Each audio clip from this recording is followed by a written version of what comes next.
cash is the most important thing in your business, you have to know days payable outstanding.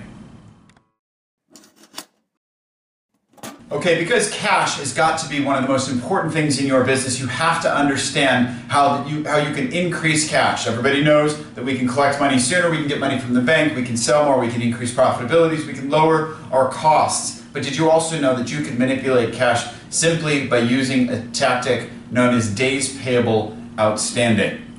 Days payable outstanding, otherwise known as DPO, is a measure of exactly how long it takes you to pay other people. Now let's look at how it's calculated because it tells us how many days. The first thing that you have here is you have your accounts payable. In this particular case, let's take accounts payable. Let's assume we're in the month of January and there's 31 days. That's going to become important because we divide accounts payable by our cost of sales, otherwise known as cost of goods sold, as we've been talking about it. And we divide that by the days in the period. So, what does this look like? In our hypothetical business here today, we're going to assume that our business has $1 million in accounts payable. In addition, we're going to assume that the cost of goods sold or cost of sales for that period was $800,000.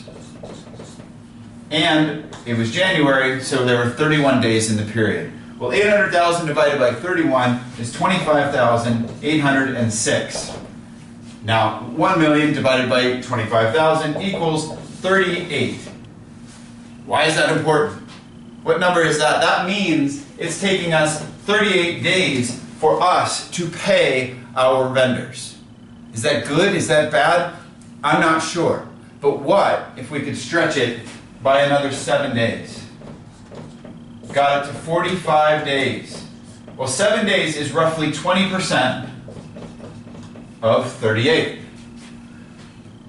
If you can pay your vendors, this is you, and you can pay your vendors 20% slower than you were paying them before, you're going to have 20% of your AP in additional cash, which is an extra $200,000 of cash on hand because you've paid someone slower.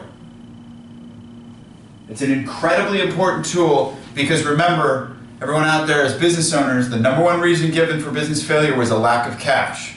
And if you're watching days payable outstanding, you will know whether or not you are running out of cash and what you can actually do about it by putting more of that cash burden on your vendors in the short period of time. Now, the story doesn't stop here because you'd say, well, shoot, let's just push them out as far as we can, right? Let's keep all the cash for ourselves.